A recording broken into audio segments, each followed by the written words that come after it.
Democrats have hit a new low trying to get you to believe that Jimmy Kimmel's show was suspended because he mocked Donald Trump or mocked Charlie Kirk or didn't appropriately mourn the death of Charlie Kirk. Are you kidding me?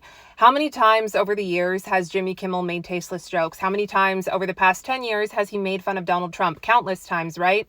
And yet his show has never been suspended. He made fun of Donald Trump during the entirety of Trump's first term, and yet his show was never suspended. So clearly this isn't about government censorship and fascism. Here's the truth.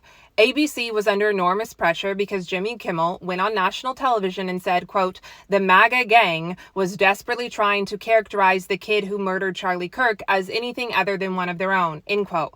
That was false.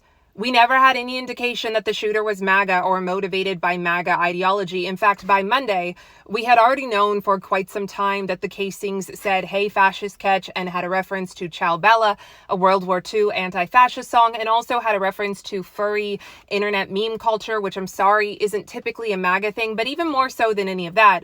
Over the weekend, Governor Cox spoke to the Wall Street Journal. He went on Meet the Press, he went on Dana Bash on CNN, and he explicitly said that the shooter was radicalized to the left and that he was not MAGA. So by Monday, Jimmy Kimmel and his writers and his producers should have known better. It was everywhere over the weekend. And don't get me wrong, like I said, Jimmy Kimmel has made fun of Trump before. He's made tasteless jokes before. He's spread misinformation before, but never in the wake of a brutal political assassination that rocked the entire country, that the entire world watched happen on their phones, that 3,000 college students, including some minor children, watched happen live and are now traumatized because of it. This is the most significant political assassination of my lifetime thus far, and that has nothing to do with my personal feelings on Charlie Kirk. It just has to do with what happened and the manner in which it happened. If this were really about Trump using the FCC to silence his critics, he could have done it during his first term when Ajit Pai, who he himself promoted,